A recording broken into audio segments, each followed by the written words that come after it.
a lot of people don't know, before I moved to the Isle of Man in 2018, I worked for a marketing agency. I was a project director and heavily involved in producing corporate films and that sort of thing. And when I moved here, I only worked for Manx Wildlife Trust 3 days a week. So to obviously make a bit of income, I carried on working as a freelance videographer. And really starting with Manx Wildlife Trust was the start of my career in conservation. I learned a hell of a lot very, very quickly. And one of the phrases that got bandied around was something called shifting baseline syndrome, which I thought was interesting. What is shifting baseline syndrome? And basically it's this premise that generation after generation we recognise less and less wildlife as the norm. So what my parents would have seen when they were kids is a lot more wildlife, a lot more biodiversity than I see when I was a kid. And obviously my grandparents the same again. And we're losing this because it doesn't get recorded necessarily in a way that is accessible to people. And so given my experience with video, I just thought there was a great opportunity to go out and interview some people, because I knew very quickly there's some great characters in the Isle of Man, people who really know about their subjects. Just an opportunity to kind of save those interviews, those comments in a way that young people can and all people can view it and get an idea of how things were, just so we can get more of an idea of what we're losing, and hopefully then people are more inclined to act on it. And was this the baseline of it? Because there are some very touching interviews. Equally, it doesn't pull any punches about where we are and where we've been, as it were, and seemingly heading in one direction. Is it something that can be reversed then? This idea that each new generation comes along, they see whatever wildlife they've got in their contemporary environment and accept that as being, well, that's the way it is. I don't want to spoil the ending for people, but there is a really nice comment at the end of the video by Gary Curtis, the Manx butterfly conservation guy, and he says that in his lifetime he feels like he's seen things almost at their very best, getting worse and worse, and his hope is that the next generation could be watching this film in years to come and they're actually seeing things getting better and better. So there is definitely hope there, but it comes from people being aware of what we've lost and wanting to save it. Without that, we can't really start, can we, to improve things. And I think, it's something, again, I've sort of been involved in doing bits and pieces on Manx Radio for 20 odd years or more now, I guess. And I can sort of well remember talking to John Kenyock one time, who was the farming correspondent here and a great Manx countryman as well, and loved his sort of wildlife and his birds. And he would always tell me about corncrakes, and saying when he was a little boy growing up, in the summer, he said he would be woken by the noise of the corncrakes. There were that many. And again, I have heard one on the island, but I think you'd be very lucky to hear one now.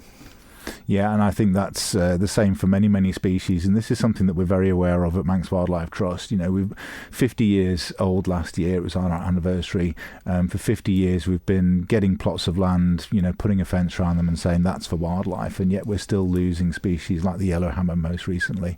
So we clearly needed to change the way that we do things, and it's not just by having nature reserves, although it still is a focus for us, but it's more about working with people. So working with farmers through the agri-environment scheme, working with homeowners through the Nature Recovery Network, really getting more people to act for nature. It's about people and nature thriving together, which I think fits perfectly our whole nation biosphere status as well.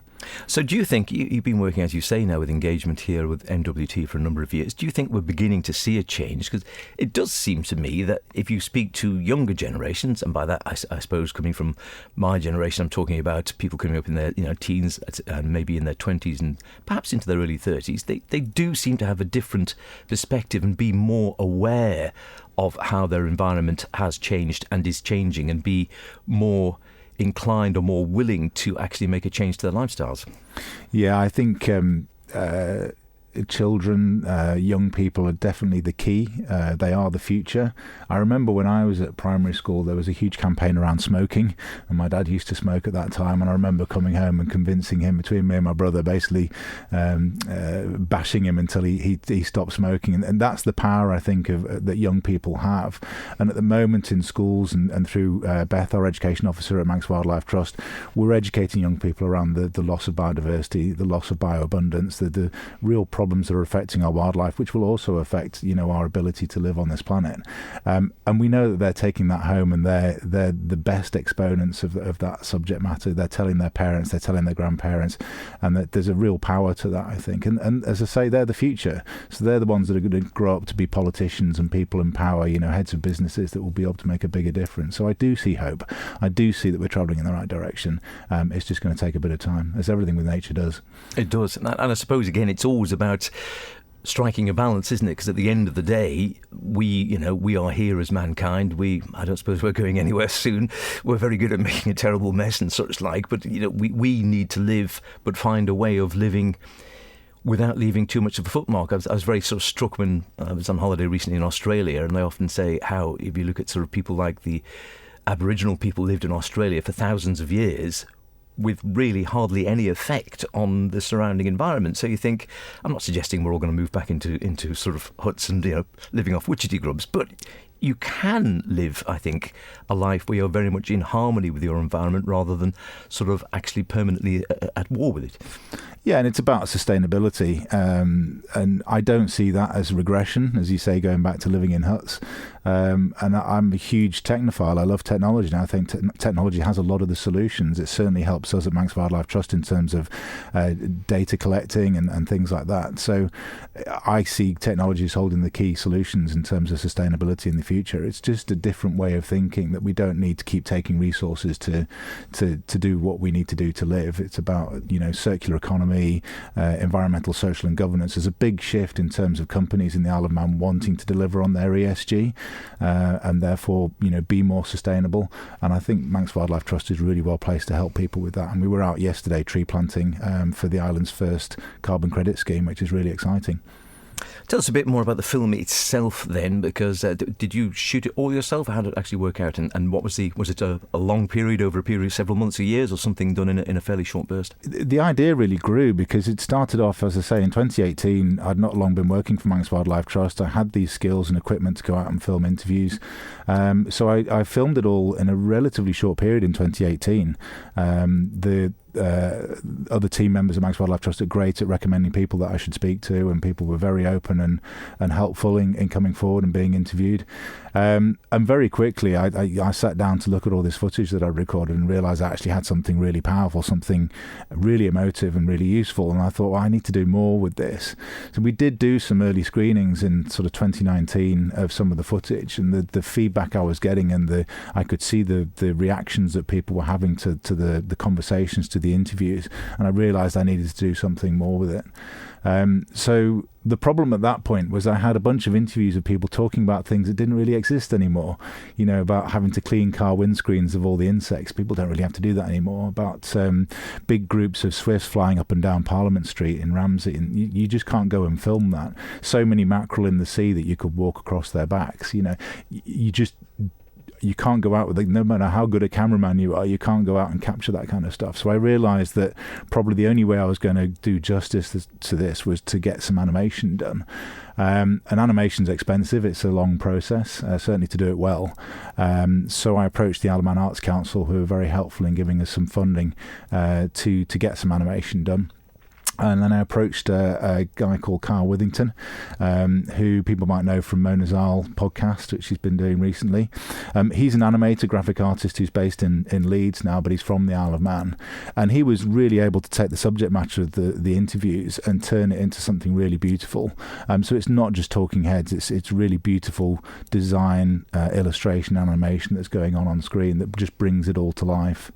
And then I was very fortunate to come across Ellery Morgan, who's a composer, does classical instrumental music, originally from South Africa, now living in the Isle of Man, and she basically did the score for the film for me, free of charge, pro bono, and it really brings it to life again. It's not something that music isn't an area that I have any skill in, but I know when I hear something I like, and it works really well just to lead the person through the film in terms of the emotion and the subject matter. So that works really, really well.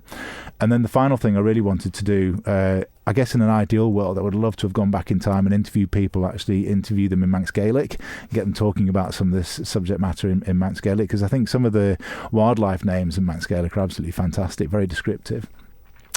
Clearly that wasn't possible, but what we were able to do by working with Culture Van In and Ruth Kagan-Gale there was to get a translation of all the interviews and put that into subtitles. So actually at the premiere on the 20th of April we'll be actually displaying the Manx Gaelic subtitles, which I think is a really nice touch. So as you said in the film, a lot of interviews, a lot of sort of talking heads and some people speaking beautifully about it. Some great characters, no doubt, you actually interviewed through the making of the film. Absolutely, and I have to say it did feel in some cases like it was an opportunity to capture these people's thoughts and experiences before we lost them. And I have to say, in the case of Anne Kay, who was a very popular teacher on the island, she gave me a really, really nice interview. She read T. Brown to me and talked very knowledgeably about wildlife in Ireland. And she sadly passed away after the filming. So the film is now in her memory. But equally, you know, I've had Bob Taylor from Gemini Charter, all the experiences he's had out on the fishing boats. You know, how easy is it to catch crabs? You know, go out crabbing and catch fish.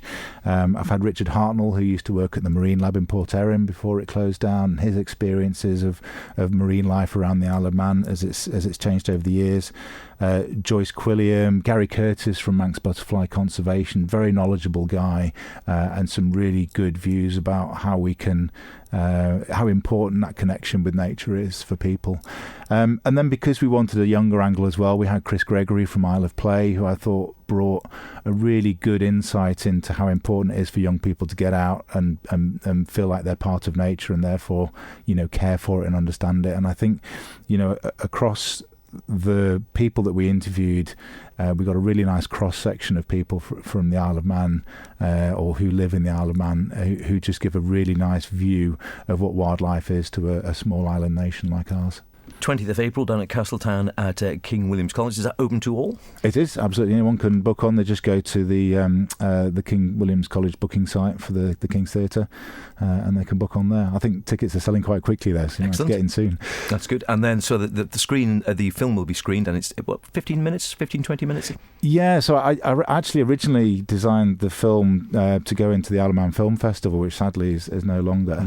And they usually have a limit of sort of 15 minutes. So that's what I could have made it a feature-length film, but whether I think the animation would have cost a lot more, and whether people would sit and watch talking heads for that long, I don't know. But so yeah, we kept it to a 15-minute film. So there's loads of really good stuff that didn't actually make the edit in the end. But so yeah, the theory is on the evening we'll do the film premiere for 15 minutes, and then with yourself, very kindly, we'll sit down, have a bit of a panel discussion about how the film came together, what the driving forces were behind the people involved, and also just have a look at some of the positives. I'm very conscious that in the video, because these are people talking about things that happened 30, 40, 50 years ago that we would look at abhorrently now, you would say, oh, you can't possibly do that, you know, just oil slicks and you know, overfishing and these sorts of things.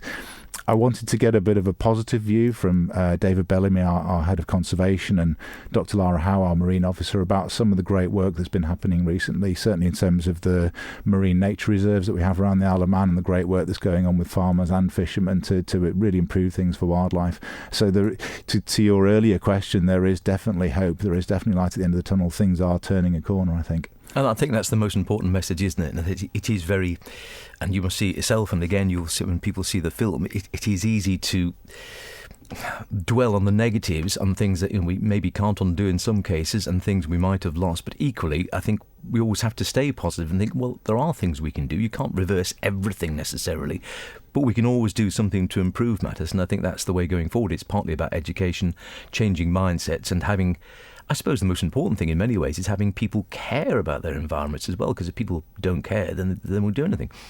Yeah, and as I said before, we need to know what we've lost, and I see this really, without wanting to sound too grand, but I see this film as a piece of history, and it's a chance for people to learn, you know, what's been lost and the things that we've done wrong in the past, so that we can learn from them. And if we can instill that understanding in more people, if we can get to this fantastic point of 1 in 4 people acting for nature, then we will reach a really positive tipping point and we will make a difference. And can you remain positive in your own mind? I suppose partly through your role with the NWT you have to, but do you feel sort of positive going forward that you think, yeah, we are seeing, it might be not a sea change overnight, but we are seeing changes? Yes, is the short answer. I do feel really positive. I come from a commercial background, and I understand that the world still revolves around money. And what really gives me hope is I can now see the money moving towards conservation and wildlife. As I mentioned before, ESG, environmental, social and governance, companies will decide whether or not to be based on the Isle of Man depending on whether they can deliver their ESG requirements. And so if we don't get renewable energy here, for example, then they won't be able to do that. And that means that companies, and therefore money, moves away from the island. Once you get into a situation like that, it makes my job as someone who wants to engage with people around wildlife really, really easy, because the wildlife is a side effect of doing what's going to deliver the money for people. So if we can make the island a really wildlife-friendly place, that will attract more modern businesses that are really performing very well nowadays. And that gives me great hope for the future.